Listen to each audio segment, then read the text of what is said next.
There was a season where I did everything right.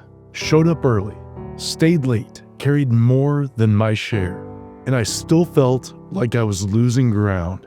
Not because I wasn't trying hard enough, because I was trying to outwork something that effort alone couldn't fix. Working harder works for a while.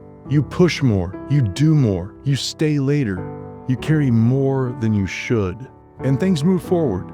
Problems get handled, deadlines get met, and gaps get covered. It feels like progress, it feels like control, but it's not. It's compensation, because underneath all that effort, nothing actually changed. The system is the same. The structure is the same. The problems are the same. You're just moving faster to stay ahead of them. Think about it like this. You've got a roof that leaks every time it rains, and you put out buckets. You empty them, you move furniture, you stay up late mopping, and you tell yourself, I'm handling this. And you are, you're handling the water, but the roof is still broken. The next rain, the same thing happens, and the next and the next. You didn't fix the problem, you just managed the symptom. That's what most people do with their entire lives. They manage symptoms. They put out fires. They run from one crisis to the next and call it productivity. But productivity without direction is just motion. And motion without a destination is just exhaustion with a schedule. Most people are so focused on how to fix the problem at hand, they never stop to ask the question, why does this keep happening? And for a while, that works. You can outwork the chaos. You can stay on top of it. You can force things into place. But over time, it starts to cost more. More energy, more attention, more pressure. Because now, you're not just doing the work, you're holding everything together. And that's where most people get stuck. They double down. They work harder, push more, try to keep up. Because it worked before, so it should keep working. But it doesn't. Because effort doesn't scale the way structure does. Think about what happens when one person holds everything together. Every decision runs through them. Every problem lands on their desk. Every gap is theirs to fill.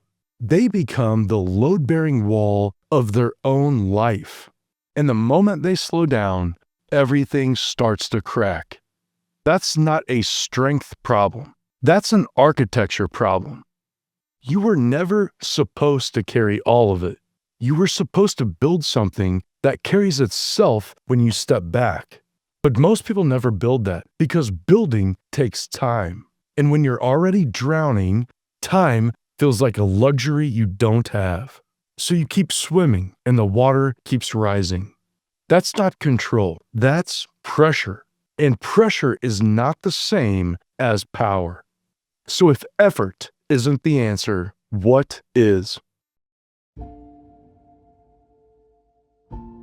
Real control feels different. It doesn't rely on constant effort. It comes from clarity, knowing what matters, knowing what doesn't, knowing what actually moves things forward. The Stoics understood this. Epictetus said, "No person is free who is not the master of themselves." And mastery isn't about doing more. It's about knowing what to do and when to walk away. Clarity means you stop treating everything like it's urgent. Not every problem deserves your attention tonight. Not every request deserves a yes. Not every gap is yours to fill. When you know what matters, you stop bleeding energy into what doesn't. Clarity comes from structure, decisions made ahead of time, priorities that don't change every hour, systems that reduce friction instead of creating more of it. Structure is what makes discipline sustainable. Without it, discipline is just willpower, and willpower runs out every time. It's not a character flaw, it's biology.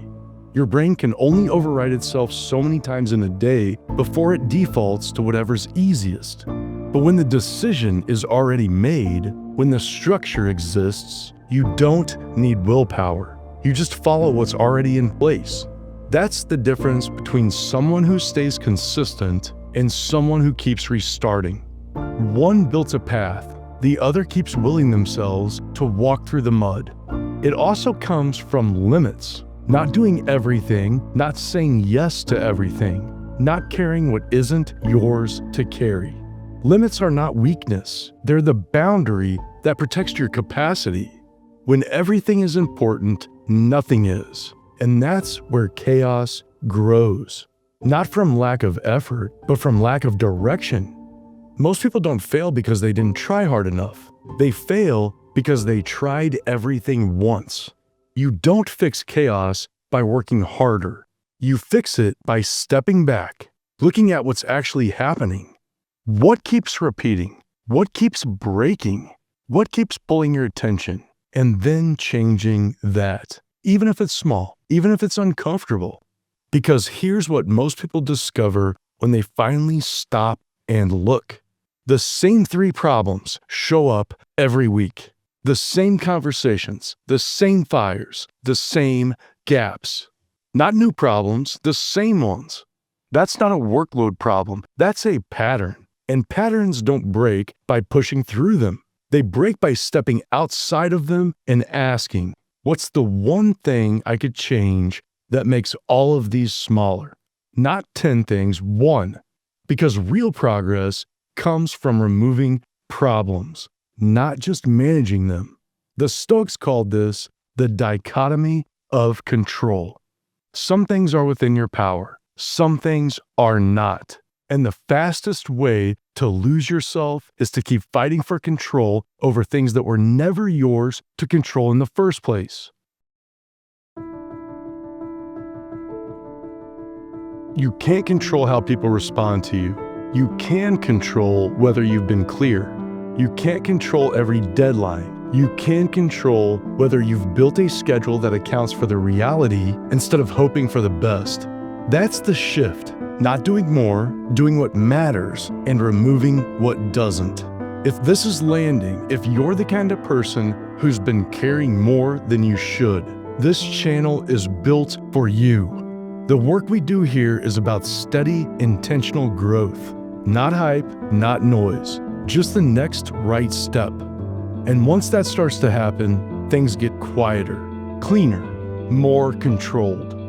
Not because you're doing more, because you're doing less with more intention. That's the shift from effort to control, from reacting to directing, from carrying everything to carrying what matters.